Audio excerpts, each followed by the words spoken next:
Tadi kan kita memperkirakan -4,36 ya. Jadi, ternyata lebih turun lagi. Memang kalau kita tuh kemarin masih optimis ya, artinya belum berani terlalu menurunkan dibandingkan kemarin 3,89 itu ya, karena kita di kisaran 3,1 sampai 3,2. Jadi, kalau tadi kan ada yang bahkan sudah memprediksikan di angka 2,5 atau 2 gitu kan, berarti turunnya memang lebih dalam lagi. Jadi, ternyata kontraksi ekspor di Januari ini, tapi kan emang idenya sama ya, turun gitu, cuma memang persentasenya tadi turunnya lebih dalam.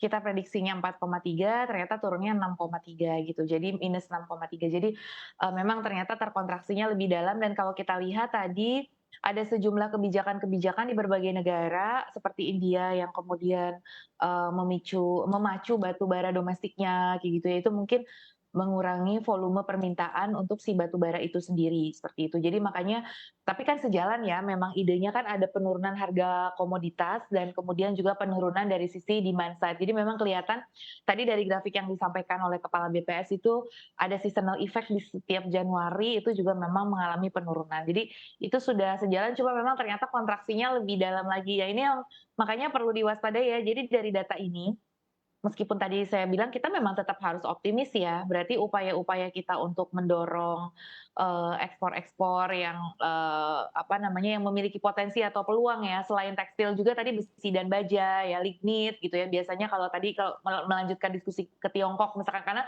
Tiongkok adalah pasar utama kita ya. Jadi, ekspor-ekspor yang masih bisa didorong gitu sebagai next driver of growth, itu juga harus kita dorong. Apa sih kendala-kendalanya, bottlenecking-nya, dalam mengekspor itu yang harus kita dorong. Biasanya juga ada kebijakan-kebijakan baru ya, seperti ESG gitu ya, pemenuhan sertifikasi lingkungan, itu juga mungkin menjadi kendala ke depan yang perlu kita antisipasi supaya ekspor kita tetap bisa memenuhi kriteria-kriteria dari negara importir, seperti itu. Oke, baik. Bu Telisa, tadi Anda menyebut ada seasonal effect yang mana menjadi wajar begitu ya apabila terjadi penurunan nilai ekspor. Sebetulnya dilihat dari term ataupun waktunya, seasonal effect ini biasanya terjadi di periode mana saja dan juga momentum apa saja? Ya seperti kita ketahui pastinya berhubungan dengan, ini kan awal tahun ya, setelah awal tahun peak akhir tahun peak, nah awal tahun tuh agak declining karena, kegiatan masyarakat kan istilahnya baru starting lagi gitu kan. Nah nanti kemudian kita tahu jelang lebaran itu biasanya juga ada peningkatan, kemudian tentunya tergantung kalau impor ya, tapi kalau ekspor juga tergantung dari, momen-momen atau event di negara-negara majunya ada apa gitu kan. Nah biasanya event-event seperti Natal gitu kan, kalau di negara maju musim dingin, itu juga biasanya mempengaruhi permintaan ya. Kemudian juga mempengaruhi, musim sih, kalau negara maju tuh kan kebanyakan juga faktor musiman karena mereka itu 4 musim ya, biasanya jelang musim dingin produk-produk energi akan meningkat, terus jelang hari raya Halloween atau kemudian Natal tuh juga ada mengalami peningkatan gitu. Tengah tahun itu juga biasanya mulai meningkat ya, pick up karena itu udah mendekati summer ya, itu juga biasanya tengah-tengah tahun itu juga ada peningkatan dari demand terhadap ekspor, seperti itu. Jadi memang biasanya ya awal, tengah, akhir itu yang paling common ya, awal, tengah, akhir gitu, ditambah dengan kalau ada, ya biasanya menjelang ke tengah tahun sampai akhir itu juga biasanya ada peningkatan, seperti itu. Karena kan seiring dengan kegiatan dari aktiviti masyarakatnya dan nah sekarang di era perang juga kita harus lihat juga, faktor dari geopolitiknya memanas apa gimana gitu. Misalkan kalau ada serangan-serangan yang memanas atau kemudian di Timur Tengah juga ada, hal yang mempengaruhi misalkan minyak ya, terutama kan kalau Timur Tengah tuh juga ketegangan dari sisi OPEC gitu, misalkan dan negara-negara Timur Tengah, itu juga biasanya memberikan juga seasonal effect juga, seperti itu. Oke, Biasanya baik ada Bu. dari sisi geopolitical effect ya. Oke, masih ada sangkutannya begitu ya terhadap geopolitical effect di neraca dagang kita. Di mana kalau kita mengamati secara lebih detail lagi, ekspor non migas Januari capai 20,83 miliar USD atau turun 6,84% secara bulanan. Sementara itu juga naik 13,97% jika dibandingkan ekspor non migas pada Januari 2022. Dari angka-angka ini, tanggapan Anda seperti apa, Bu Telisa?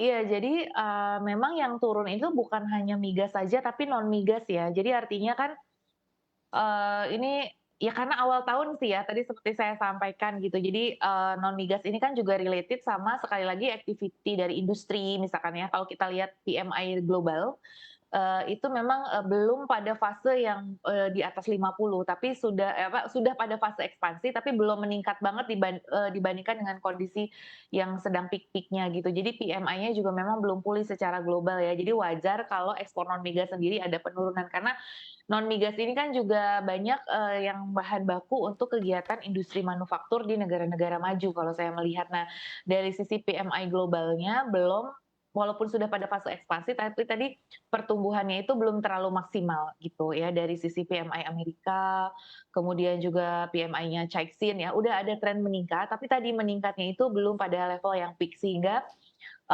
wajar dari sisi bahan baku yang biasanya diimpor dari Indonesia, itu belum terlalu mengalami peningkatan. Karena non migas ini kan juga banyak tadi, sekali lagi bahan baku untuk industri manufaktur di negara maju, dan karena ini tadi masih Januari, tadi belum ada event-event hari raya yang, seperti, mendorong gitu ya, itu juga, belum ini ya, belum meningkatkan dari sisi ekspor non migasnya. Makanya itu memang sesuai ya kalau misalkan memang ekspor non migas itu mengalami penurunan secara month-to-month dibandingkan Desember, karena Desember kemarin kan sudah tinggi sekali akibat adanya, musim dingin ataupun juga, hari raya, seperti itu. Oke.